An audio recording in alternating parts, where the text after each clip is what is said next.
Welcome to this episode of Dwayne's Aviation. A wise man once said, smash a like button and subscribe to our channel. The major things you get from buying a recent airplane instead of the older ones are the latest flight systems and avionics. But in terms of flying characteristics, airplanes haven't changed much. If you buy, let's say, a 1960 Bonanza instead of one built in 2021, you will save over $500,000 and still get more or less the same performance. Still, they are as safe as the ones that just left the factory. Some of the prices listed here may not exactly reflect what you'll most likely find. The prices stated here are based on the minimum I found during my research and contacted some owners as well. You might end up paying a little bit more or less depending on the condition of the one you found. So, let's look at the best used airplanes to buy today. Beechcraft Bonanza. If you decide to go back in time and buy one of the early model Bonanzas, you might encounter the confusion of deciding whether to buy the straight tail or the V-tail ones. But the thing is, no matter which one you go for, Bonanzas offer a certain smoothness of response, an almost indefinable coherence between pilot and airframe rather than simply tactile communication with stick and rudder. Bonanzas existed in three versions: the Model 35 Bonanza, the Model 33 Debonair, and the Model 36, which is still in production today. The Model 35 Bonanza was a relatively fast, low-wing monoplane at a time when most light aircraft were still made of wood and fabric. It featured retractable landing gear and its signature V-tail, which made it both efficient and distinctive. The Model 33 Debonair was introduced in 1960 as a lower-priced model with more austere standard instrumentation, exterior equipment, paint schemes, and interior fabrics and trim than the more prestigious V-tail Bonanza. As an economy version of the V-tail, the Model 33 was virtually identical to Beechcraft's Model 35 V-tail Bonanza from the firewall aft and the tail forward. In fact, Beech offered the Debonair as an alternative to the controversial V-tail model. Pilots eager to own a Bonanza now had a substitute for the Model 35 that had suffered 250 in-flight breakups at a rate that turned out to be 24 times higher than that of the straight-tail model. The tail separation problems were finally addressed in 1987. Beech upgraded the Debonair to the same 285 horsepower engines as the Model 35 in 1966, and eventually granted the straight-tail airplane the status of Bonanza. Prices start from about $80,000 for ones built in the 60s. Anything built from the 90s upwards won't cost you anything less than $180,000. Cessna 152. The 152 was produced back in 1977 based on the earlier Cessna 150. Cessna made some minor design changes and replaced the Continental engine with a slightly more powerful Lycoming one, which has a longer time between overhaul.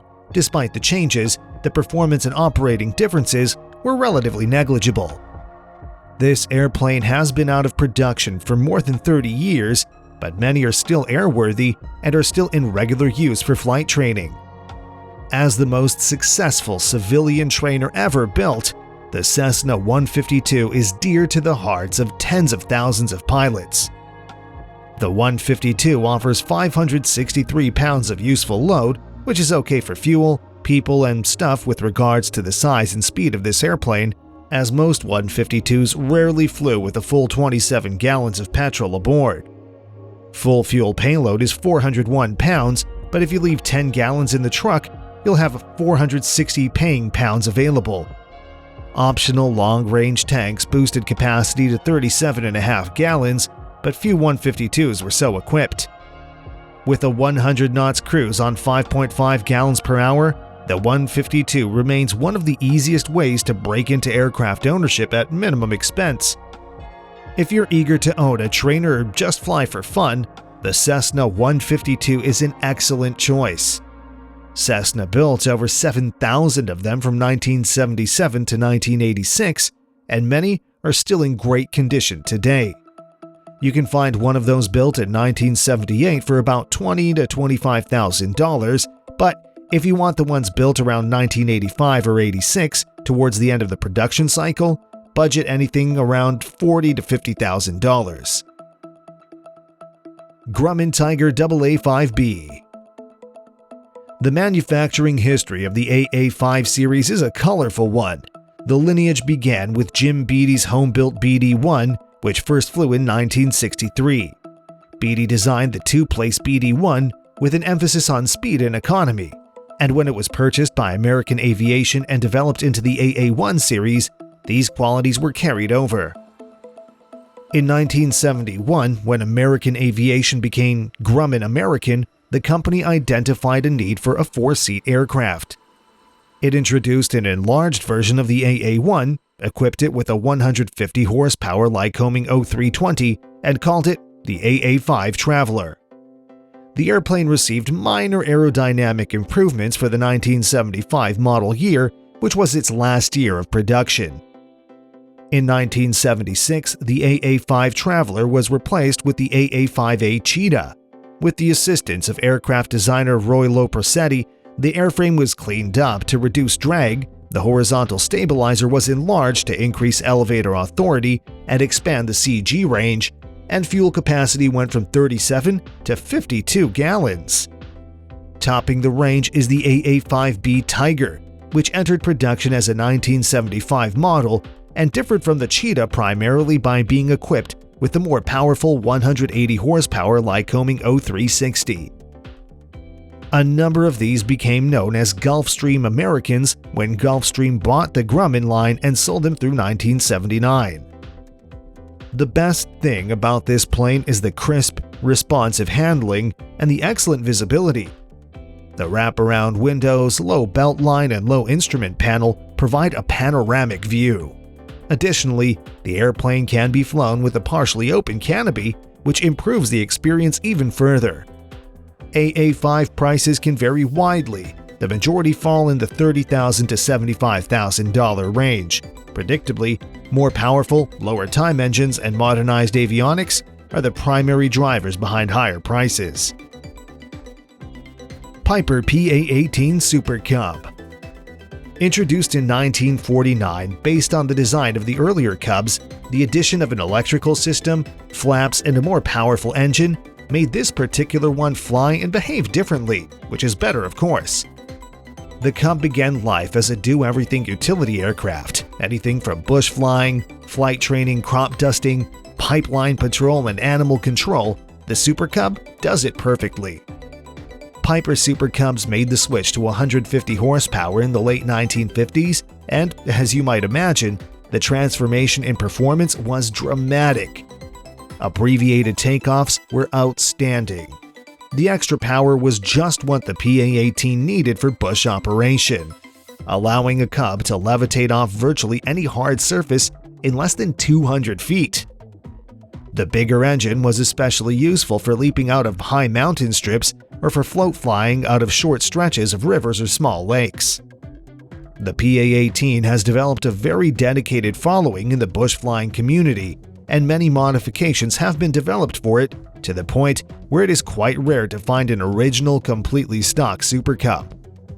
Modifications include extended baggage compartments, external luggage pods, fuel pods, lumber racks for carrying construction materials into unimproved bush runways.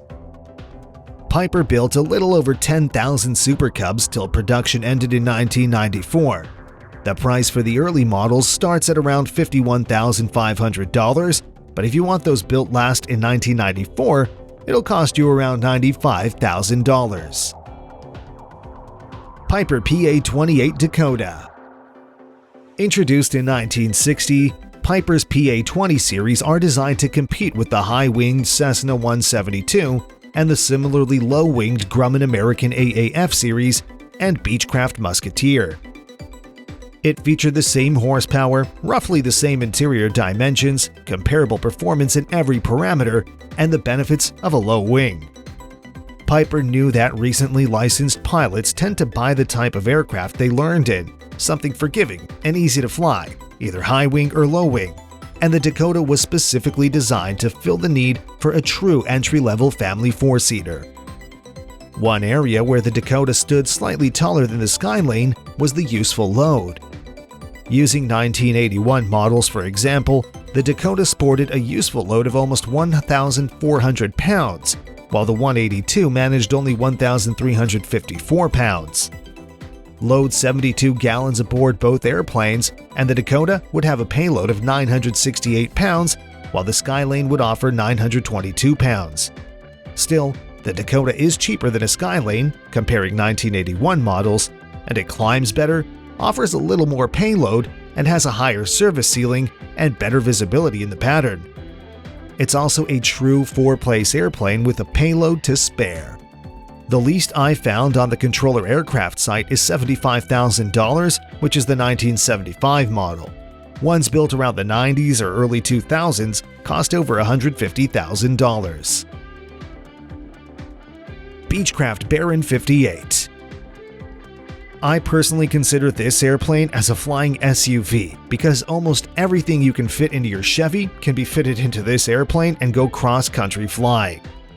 Just as the straight-tail Bonanza was an icon to pilots of single-engine airplanes, the Model 58 was often regarded as the peak of the twin-engine pyramid.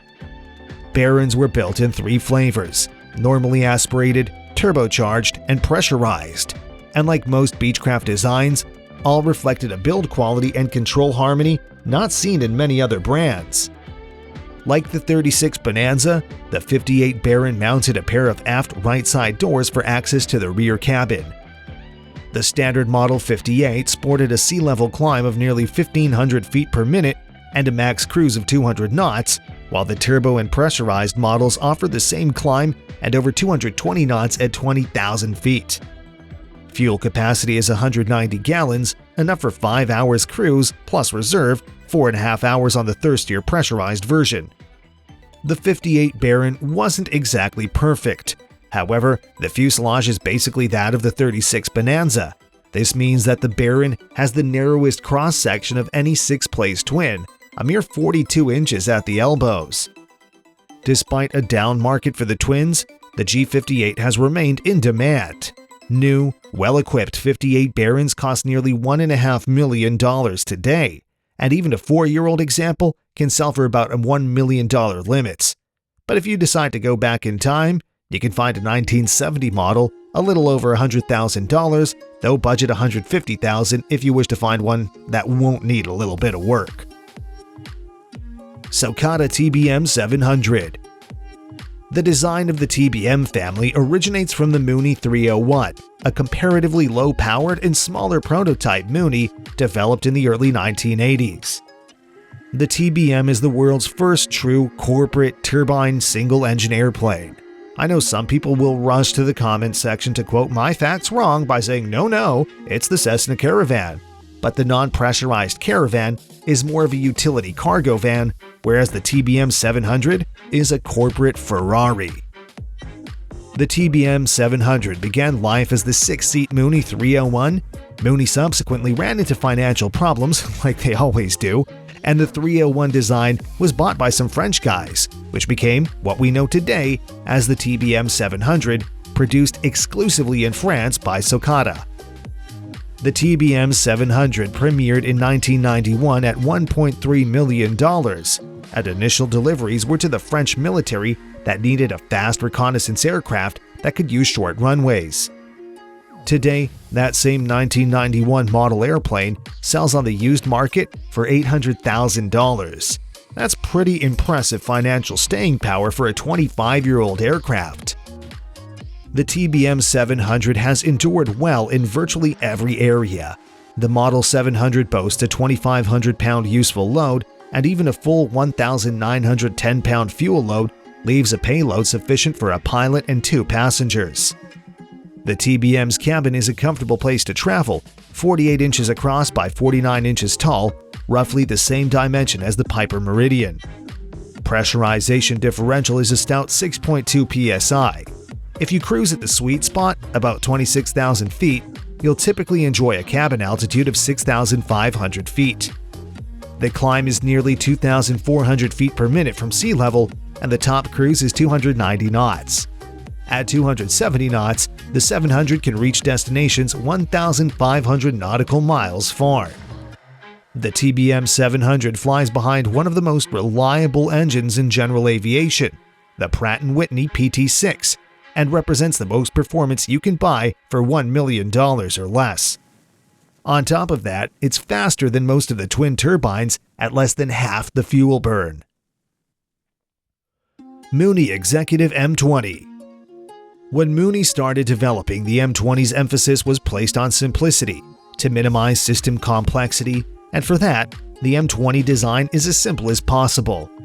The vertical stabilizer is a perfectly erect design, a feature that was to become a Mooney signature to the present day. Rather than use draggy trim tabs, the tail is mounted on a giant jack screw that swivels the entire empennage up and down to trim pitch. Mooney also designed an unusual manual gear system for the original airplanes. The best and affordable Mooney to buy is the 200 horsepower Executive M20F, which came in the mid-1960s. Unlike the earlier 180 horsepower M20C Ranger, the M20F was closer to a true four-seater. In keeping with its image as the world's most efficient true four-seat production retractable, this model offers an impressive 155 knots on 10.8 gallons per hour. Most of them featured electric gear, and Mooney adopted a system that was nearly as fast as the manual mechanism, 3 seconds up, 2 seconds down. The airplane also manifested a control harmony facilitated by rods rather than cables. This imparted a direct coupling to ailerons, elevator, and rudder. The result was unusual synchronicity that created the illusion of quick control response. In fact, Mooney's ailerons weren't that fast, about 60 degrees a second, but roll and pitch seemed quicker. The airplane wasn't universally loved by mechanics. Interior dimensions weren't that bad, but systems were crammed into tight spaces, and seemingly everything in the wings was protected by an inspection plate. For ones built in the late 60s, you can get them anything from $45,000, but if you decide to buy a more recent one, be prepared to pay a lot more. You can support us on Patreon by using the link in the description. A wise man once said, "Subscribe for more."